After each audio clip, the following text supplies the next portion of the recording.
Narasi reflektif sufistik tentang pola cahaya Nabi Musa alaihissalam dan Kapitalau Badici Jailani, sang khalifah dari ufuk timur matahari terbit Jazirah Al-Muluk, Maluku Utara, Indonesia.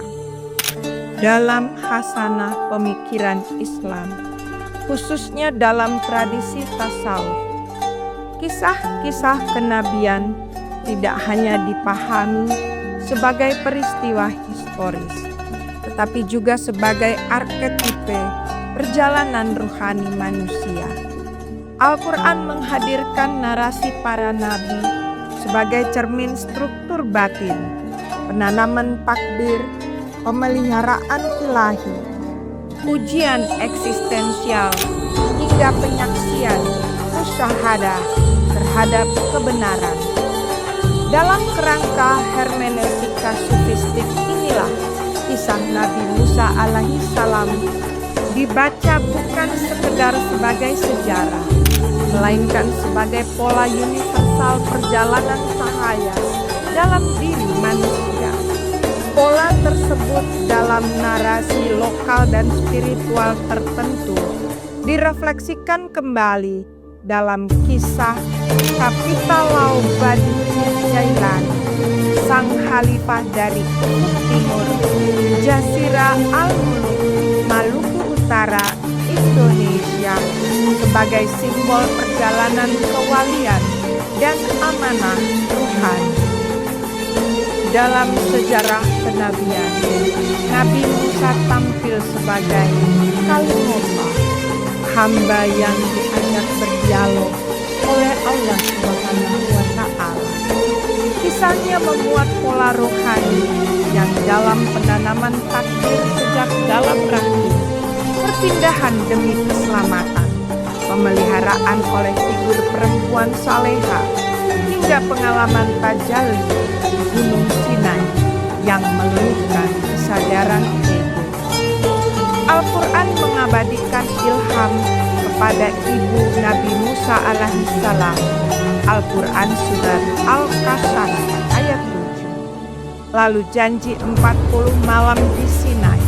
Al-Quran surat Al-A'raf ayat 142. Dan puncak pengalaman ketika gunung hancur luluh, serta Nabi Musa alaihissalam jatuh pingsan.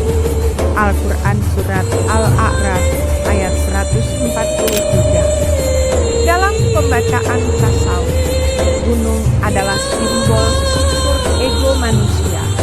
Kehancurannya melambangkan fana, lenyapnya kesadaran diri di hadapan tajalli ilahi. Pola ini rahim, perpindahan, penjagaan, peneguhan menjadi arketipe perjalanan rohani dalam banyak narasi kewalian. 40 hari inkubasi rohani. Dalam tradisi spiritual Islam, angka 40 melambangkan penyempurnaan dan kemurnian.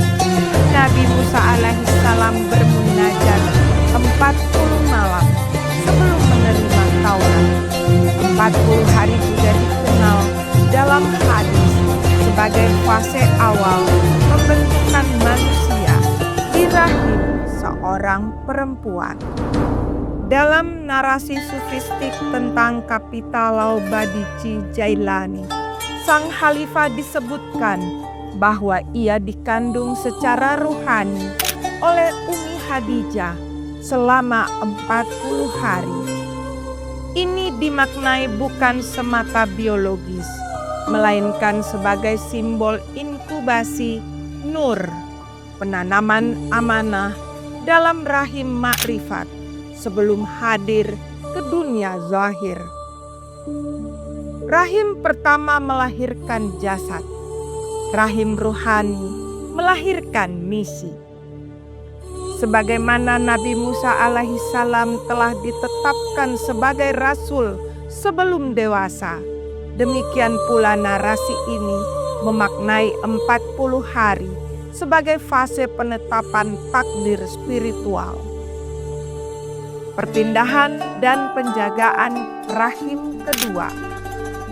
Setelah kelahiran Sang Khalifah Kapitalau Badiji Jailani diasuh oleh Umi Boki di ufuk timur Jazirah Al-Muluk, Maluku Utara, Indonesia. Timur adalah simbol terbitnya cahaya. Ia melambangkan permulaan dan kebangkitan. Kisah ini beresonansi dengan Nabi Musa alaihissalam yang dihanyutkan ke Sungai Nil dan dipelihara oleh Asia binti Muzahim, istri dari Fir'aun. Ketika Musa alaihissalam kecil dihanyutkan ke Sungai Nil atas ilham Allah kepada ibunya, ia ditemukan oleh keluarga istana.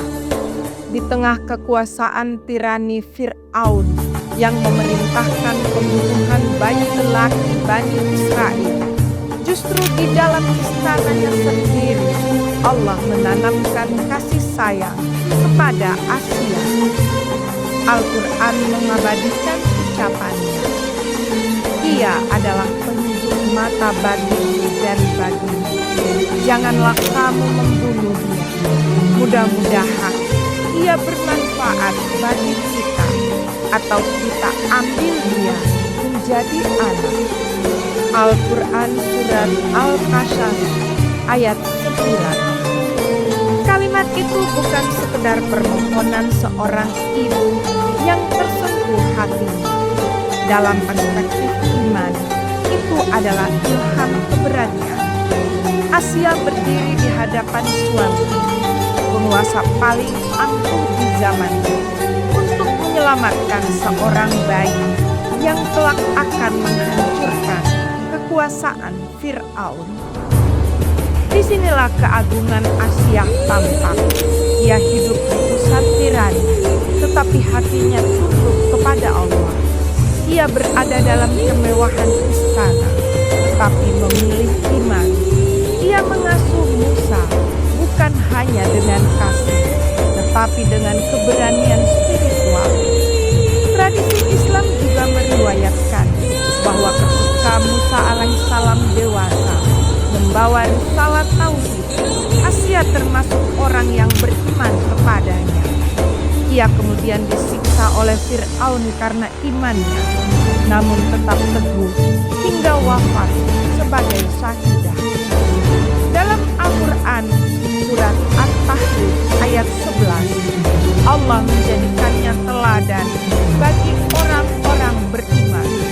Sebuah kehormatan luar biasa, seorang perempuan yang hidup di rumah musuh Allah, namun menjadi simbol kesetiaan kepadanya. Dalam pembacaan sufistik, Asia adalah rahim kedua bagi Musa. Ia bukan ibu biologisnya, tetapi menjadi penjaga cahaya kenabian di fase paling rapuh. Ia adalah lambang bahwa Allah bisa menjadikan bahkan istana tirani sebagai tempat tumbuhnya cahaya. Pola simbolik ini sering dibaca kembali dalam narasi kewalian, termasuk dalam kisah Khalifah Badiji Jailani yang diasuh oleh Ibu Boki di ufuk timur Jazirah Al-Muluk, Maluku Utara, sebagai rahim kedua. Jika Musa alaihissalam memiliki Asia sebagai pelindung awal di lingkungan istana, maka dalam narasi ini Ibu Boki dipahami sebagai figur penjaga awal pertumbuhan rohani Sang Khalifah Kapitalau Badiji Jailani. Strukturnya serupa secara simbolik. Pertama, cahaya ditanam dalam rahim pertama. Yang kedua, cahaya dipindahkan demi keselamatan dan penyiapan takdir. Yang ketiga, cahaya dipelihara oleh perempuan pilihan. Yang keempat, cahaya tumbuh dalam kesunyian sebelum tampil dalam sejarah. Sebagaimana Asiah merawat Musa alaihissalam dengan kasih yang melampaui resiko politik, Ibu Boki dalam narasi ini dipahami sebagai sosok yang memelihara, membimbing, dan menjaga pertumbuhan kesadaran rohani Khalifah Bani Jailani sejak fase awal kehidupannya. Dalam perspektif tasawuf, perempuan sering hadir sebagai simbol rahmat, manifestasi sifat kasih sayang Allah di bumi. Mereka bukan sekedar pengasuh biologis, tetapi penjaga nilai, penenang jiwa, dan penyangga amanah yang belum waktunya tersingkap. Namun penting ditegaskan, keserupaan ini bersifat simbolik, bukan penyamaan makom. Kenabian Musa alaihissalam adalah wahyu ilahi yang tidak tertanding, sedangkan narasi tentang Khalifah Bani Jailani berada dalam ranah kewalian dan pembacaan spiritual komunitasnya. Manusia akhir zaman dalam perspektif tasawuf. Apa makna manusia akhir zaman? Dalam literatur Islam, akhir zaman identik dengan krisis moral, kebingungan spiritual, dan terbaliknya nilai. Banyak hadis menyebutkan kondisi manusia yang kehilangan arah, keadilan yang melemah, dan fitnah yang meluas. Dalam tasawuf, akhir zaman bukan hanya kronologi waktu, melainkan kondisi batin umat. Manusia akhir zaman adalah figur yang hadir sebagai penjernih, bukan pembawa wahyu, tapi penghidup ruh wahyu. Sebagian komunitas spiritual memaknai Khalifah Kapitalau Bani Jailani sebagai manusia akhir zaman dalam arti simbolik. Seorang khalifah rohani yang memikul amanah pembaruan kesadaran tauhid di tengah krisis nilai. Bukan nabi, bukan Mesias, tetapi penjaga nur tauhid. 41 jubah putih, isyarat kolektif. Kisah 41 orang berjubah putih yang datang meminta air karomah dan foto beliau di rumah Umi Khadijah untuk dipasang di rumah abadi, dimaknai sebagai simbol kesaksian kolektif. 40 melambangkan kematangan, 1 melambangkan tauhid. Air adalah simbol rahmat dan ilmu, namun penting ditegaskan, karomah dalam tasawuf bukan tujuan, melainkan konsekuensi. Jika seorang manusia akhir zaman dimaknai sebagai khalifah ruhani, maka perannya bukan untuk dikultuskan, tetapi untuk mengarahkan manusia kembali kepada Allah. Isyarat Isa dan kebangkitan rohani. Narasi ini juga mengaitkan proses simbolik dengan Isa Al-Masih. Dalam Islam, Isa adalah tanda kebangkitan dan ruh dari Allah. Dalam simbolisme sufistik, Isa melambangkan kebangkitan hati yang mati. Ketika akhir zaman dipahami sebagai kematian spiritual massal, maka figur yang meniupkan kembali kesadaran tauhid sering dianalogikan dengan simbol Isa Al-Masih. Bukan secara literal, tetapi sebagai metafora kebangkitan. Sebagaimana Musa menyaksikan tajalli hingga gunung hancur dan ia pingsan, manusia akhir zaman dalam makna sufistik adalah mereka yang telah meruntuhkan gunung ego dalam dirinya. Tanpa keruntuhan ego, tidak ada legitimasi moral untuk memimpin. Akhir zaman membutuhkan manusia yang telah selesai dengan dirinya sendiri agar bisa melayani umat tanpa ambisi duniawi. Sebagaimana Nabi Musa alaihissalam dijaga sejak dalam rahim dan dipelihara hingga dewasa oleh tangan ilahi melalui perantara kasih perempuan salehah dan sebagaimana Nabi Isa Al-Masih dihadirkan sebagai tanda kekuasaan Allah melalui proses yang syarat rahasia. Demikian pula dalam narasi sufistiknya, Khalifah Badiji Jailani dipahami sebagai cahaya yang ditanam dan dijaga sejak fase janin. Namun cahaya itu tidak tumbuh tanpa ujian. Dalam kisahnya, masa lahir dan dewasanya dilalui di tengah keluarga yang menyakitinya dengan sikap dan ucapan. Sebuah bentuk penempaan batin yang keras namun membentuk kedalaman jiwa. Jika Musa alaihissalam ditempa oleh ancaman Fir'aun dan pengasingan, dan Isa al-Masih diuji oleh penolakan kaumnya, maka dalam pembacaan simbolik ini, Khalifah Badiji Jailani ditempa oleh luka domestik yang mengasah kesabaran, keteguhan, dan keluasan maaf. Dari rahim menuju ujian, dari luka menuju kedewasaan, dari tekanan menuju keteguhan. Narasi ini memaknai bahwa amanah ruhani tidak lahir dari kenyamanan, melainkan dari kesanggupan menanggung beban batin hingga cahaya itu matang dan bersinar dalam kesadaran tauhid.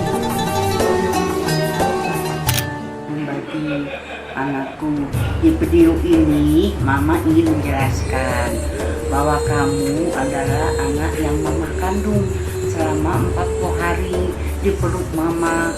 Suatu malam itu tiba-tiba ada bisikan dan terasa sakit perutku dan bilang bahwa anakmu ini akan dipindahkan ke rahim Ibu Boki di mana matahari terbit untuk timur, karena anak ini akan menjadi payung untuk seluruh umat manusia. Dan setiap malam banyak tamu yang datang untuk makan di sini, lalu mereka pergi begitu saja dan menghilang karena mereka adalah malaikat langsung dari arsy. Bati pasti paham maksud Mama. Dan air karomah yang Badi buat juga salah satunya adalah untuk menyembuh dari segala macam penyakit. Air karoma dari segala macam penyakit, air karoma namanya.